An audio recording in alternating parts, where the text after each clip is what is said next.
आसमान में चमकता वह तारा धीरे धीरे हिलने लगा, जैसे किसी ने उसे छू लिया हो। उसी पल आरव की आंख खुली। वह अब जंगल में नहीं बल्कि स्पेसशिप के भीतर था। चारों ओर हल्की नीली रोशनी थी और दीवारें सांस लेती हुई सी लग रही थीं। वही एलियन उसके सामने खड़ा था, लेकिन अब उसका रूप बदल चुका था, ज्यादा मानवीय, ज्यादा परिचित। अब तुम जाग चुके हो आरव, या कहूँ एरवान, उसने कहा। आरव के दिमाग में यादों की बाढ़ आ गई। उसे याद आया कि उसका असली ग्रह एरेडॉन था। पृथ्वी पर उसे इसलिए भेजा गया था क्योंकि एरेडॉन पर एक रहस्यमयी बीमारी फैल रही थी और उसका शरीर आधा मानव आधा एरेडॉन उसका इलाज ढूंढने की कुंजी था।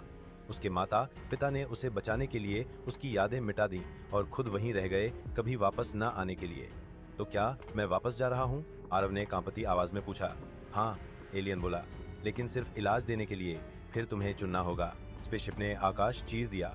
समय और अंतरिक्ष के पार वे एरेडॉन पहुंचे, एक सुंदर लेकिन बुझता हुआ ग्रह। आरव ने वहां की ऊर्जा से मशीन को सक्रिय किया। बीमारी रुक गई, ग्रह बच गया। पर तभी स्पेसशिप के सिस्टम ने चेतावनी दी, मानव शरीर पृथ्वी के बिना अस्थिर हो जाएगा। आरव समझ गया, अगर वह यहीं रहा तो जीवित नहीं बचेगा। उसने मुस्कुराकर कहा, मेरा घर पृथ्वी है, लेकिन मैं भूलूंगा नहीं कि मैं कौन हूँ। अगले ही पल वह अपने गांव की छत पर था, मानो कुछ हुआ ही ना हो। सिर्फ उसकी हथेली पर चमकता एक छोटा सा निशान था, तारे जैसा।